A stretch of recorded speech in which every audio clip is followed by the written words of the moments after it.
En 2023, j'ai pris une décision qui changeait ma vie. Après 15 ans d'exploration du métier de l'immobilier, je quitte mon poste dans une structure solide pour aller m'ouvrir à tous les champs des possibles. Pourquoi?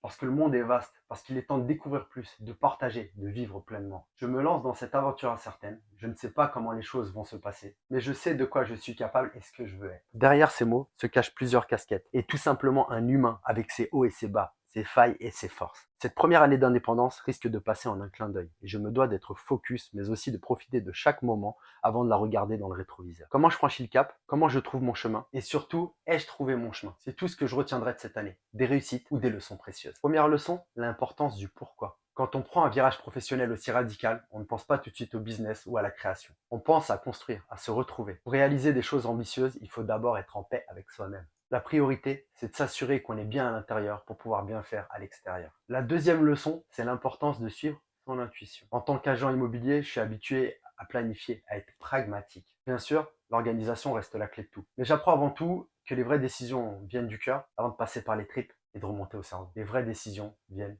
de l'intuition. En repérant les petits signes que l'univers vous envoie et en apprenant à jouer avec, votre intuition finira par vous donner raison. Je détermine mon objectif et j'irai l'atteindre, un pas après l'autre. La troisième leçon, c'est de trouver son propre chemin. C'est plus qu'une quête matérielle ou de reconnaissance. C'est une quête de soi. Construire mon activité, c'est l'une des expériences humaines les plus incroyables que j'ai jamais faites.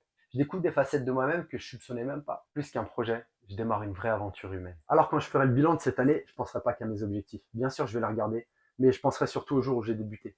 Le jour où j'ai dépassé toutes mes craintes, mes doutes et mes peurs. C'est précisément le jour où je me lance que je réussis. Pour moi, c'est déjà un grand pas. Le reste, nous pourrons l'analyser dans un an. Mais pour la première fois de ma vie, ma peur d'échouer est surpassée par ma volonté de construire, de réussir. Je vous partage ces réflexions, non pas pour m'ouvrir, mais pour vous inviter aussi à écouter la petite voix qui est en vous. Le monde est trop vaste pour rester sur un seul chemin. Il faut découvrir, il faut explorer, il faut partager. Pour ma part, je prends le risque de partager cette aventure avec vous. Je réussirai ou j'échouerai, mais au moins je l'aurai fait. Et pour moi, c'est quelque chose de très important.